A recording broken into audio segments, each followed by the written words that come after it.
Hey folks, welcome to another Triple T Thursday. For those who's joining us, that's tools, tips, and talk, where we'll discuss info for the knife maker. In today's episode, the dreaded warp. What causes it? How to remove it. Let's go down to the table and talk about it. So I'm just using this knife for illustration purposes. The best way to fix a warp is to not have it in the first place. So that's the first thing. So to not have a warp, a lot of people will do all of their grinding post heat treat. That's not something I do.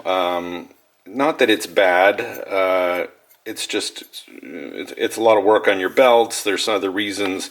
The only time I will grind post heat treat is on stainless steel, and that's because you heat treat between aluminum plates, and it's just easier if the steel is all one thickness. But I don't normally do that. I will do 80% of my grinding. The number one reason that knives take a warp is because the grind is uneven from one side to the other. And I've said this in another video recently, and I think it kind of a light bulb went on for some people. That's what's causing a warp.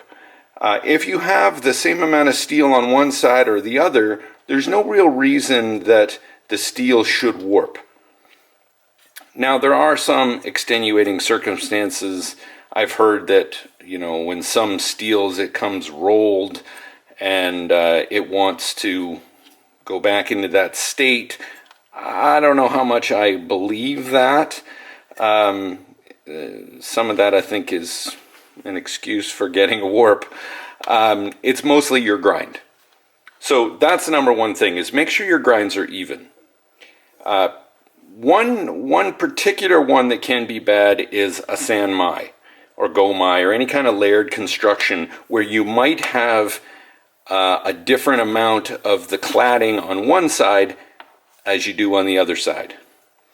And especially if the cladding is something like stainless steel or mild steel, or basically where that steel heat treats and reacts to heat differently than the core, because you've got maybe a little bit less on one side. Just naturally from forging, you're always going to have a little bit different amount of cladding on one side from the other. So sanmais can warp even if you get the grind perfect, just because of the amount of material. So those are ones you want to watch. I do a lot of layered constructions, as you guys probably know, with the copper and stuff. I almost never have a warp. I'm pretty careful with that. Some people think overheating a blade will help with warp.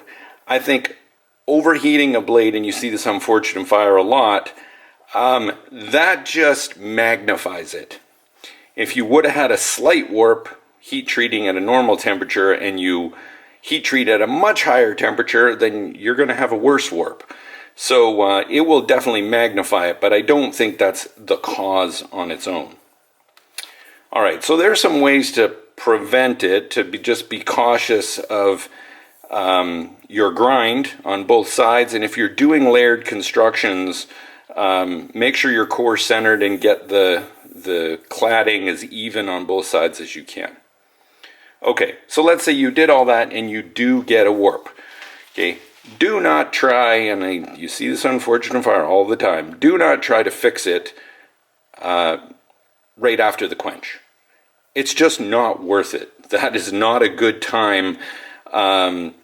Yes, you've got some seconds while the blade is still hot. It's just not a good idea. There are much easier ways that are much more reliable. And that is referred to as a shim temper.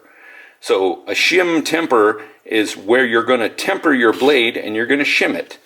You're going to take something, obviously you use something a little thinner, but you'll use a 3-point system where you'll put, let's say I had it was bowed here.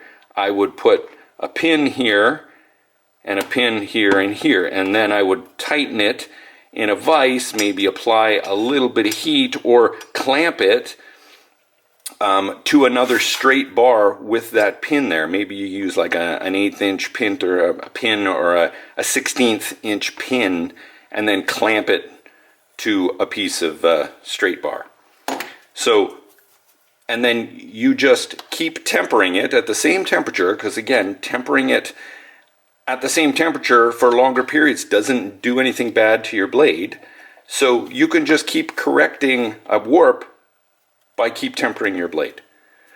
I created this thing, which helps, and it's great because I can put it in the oven. I have many times. I can just slide a blade in here. You'll notice that I don't have these loosened right now, but these will move so that I can target exactly on the blade where I want this to be pushed in, and I can just crank that down, move these back and forth, and straighten any temper.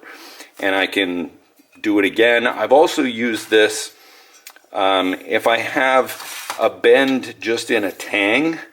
I've heated the tang with a torch inside this, crank this down, and then poured water on it.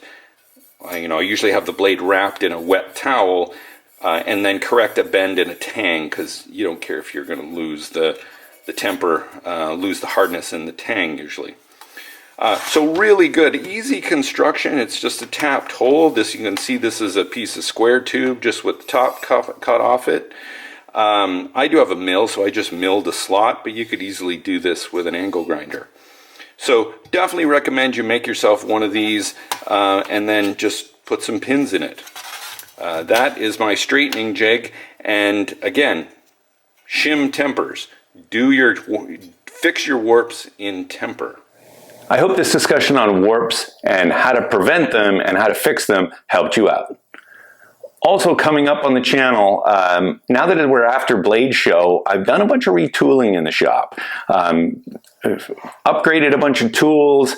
I'm working on a new forge and a new ribbon burner, so you guys are going to see that build soon, and just a bunch of reorganization in the shop. So I'm excited to give you guys a new shop tour and show you how I've reorganized things and just the way the shop looks now. I think it's pretty cool.